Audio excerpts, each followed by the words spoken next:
जिस समाज में औरत असुरक्षित हो वहां तरक्की सिर्फ एक नारा है। जहां हर सांस में डर बसता हो वहां भविष्य भी बेचारा है। सम्मान बिना जो आगे बढ़े वो विकास नहीं भ्रम सारा है।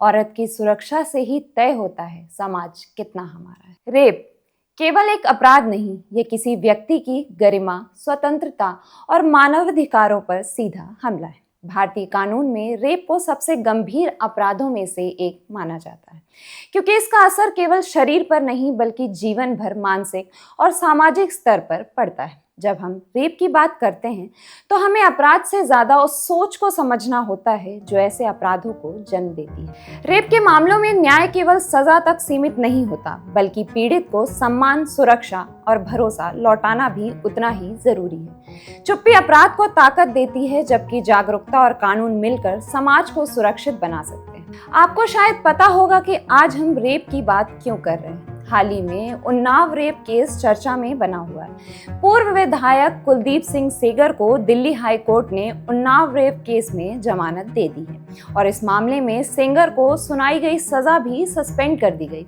अब ये मामला सुप्रीम कोर्ट पहुंच चुका है। हर कोई जानना चाहता है कि आखिर कुलदीप सिंह सेंगर को जमानत कैसे मिली। क्या रेप की सजा को कम करवाया जा सकता है?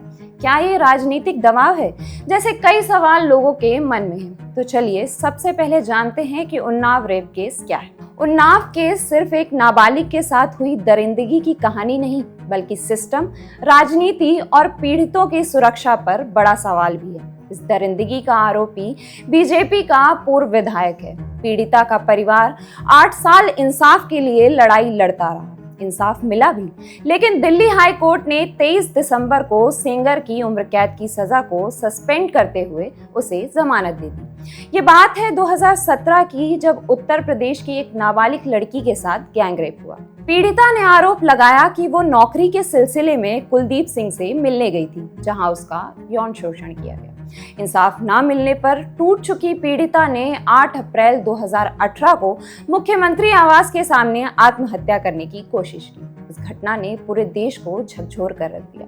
आखिर ये मामला आग की तरह फैला और लंबी लड़ाई के बाद अदालत ने सेंगर को उम्र कैद की सजा सुनाई और 25 लाख का जुर्माना भी लगाया। लेकिन 23 दिसंबर को इस मामले में नया मोड़ आया और आरोपी को दिल्ली हाई कोर्ट से जमानत मिल गई।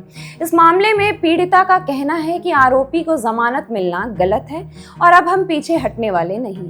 पीड़िता और उसकी बहन का कहना है, जब तक आरोपी की जमानत खारिज नहीं होती हम चुप नहीं बैठेंगे। या तो जमानत खारिज की जाए या हमें जेल में डाला जाए, क्योंकि हम असुरक्षित महसूस कर रहे हैं। मामले को संवेदनशील बताते हुए सीबीआई सुप्रीम कोर्ट में इस फैसले को चुनौती देने जा रही है। अब इसमें सबसे बड़ा सवाल ये है कि आखिर किस आधार पर कुलदीप सिंह सेंगर को जमानत मिली। कुछ लोगों का कहना है कि राजनीति के आगे इंसाफ ने घुटने टेक दिए। हालांकि मामले में हाईकोर्ट ने बताया कि आरोपी कुलदीप सिंह को पॉस्को एक्ट की धारा 5C या आईपीसी की धारा 376(2)B के तहत पब्लिक सर्वेंट के तौर पर कैटेगराइज नहीं किया जा सकता। कोर्ट ने आगे कहा कि सेंगर पॉस्को एक्ट की धारा 5P के दायरे में नहीं आ सकते।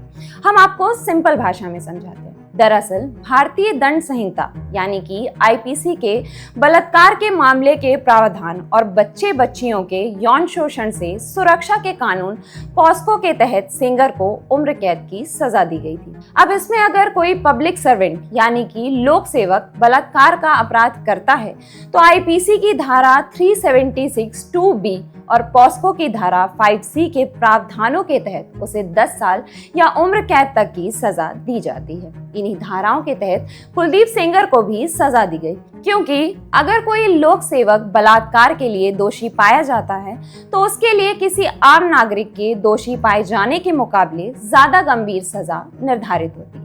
अब सेंगर के वकीलों का कहना है कि ट्रायल कोर्ट ने उन्हें लोक सेवक मानने की गलती कर दी, क्योंकि सुप्रीम कोर्ट ने साफ कहा है कि आईपीसी के तहत किसी विधायक को लोक सेवक नहीं माना जाएगा।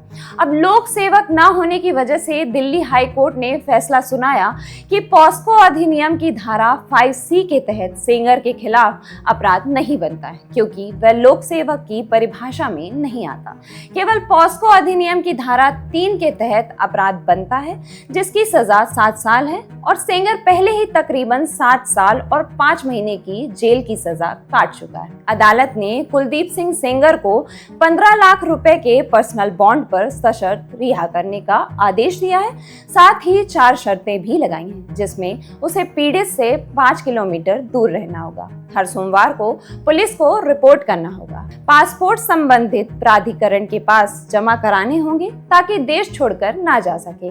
एक भी शर्त तोड़ने पर तुरंत बेल रद्द कर दी जाएगी। हालांकि अभी भी कुलदीप सिंह सेंगर जेल में ही रहेगा, क्योंकि रेप पीड़िता के पिता की हत्या के मामले में भी उसे 10 साल की सजा हुई थी। इस मामले में उसकी जमानत याचिका पर 28 दिसंबर को फैसला आएगा। दिल्ली हाई कोर्ट के फैसले ने जहां पीड़िता के जख्मों को हरा कर दिया है, वहीं दूसरी तरफ अब देखना ये होगा कि सुप्रीम कोर्ट इस पर क्या फैसला सुनाती है। न्याय तभी पूरा माना जाएगा जब पीड़िता को डर नहीं, भरोसा और सम्मान मिलेगा। अगर हम सवाल उठाते रहेंगे, आवाज बनेंगे, तो अपराध नहीं, इंसाफ मजबूत होगा।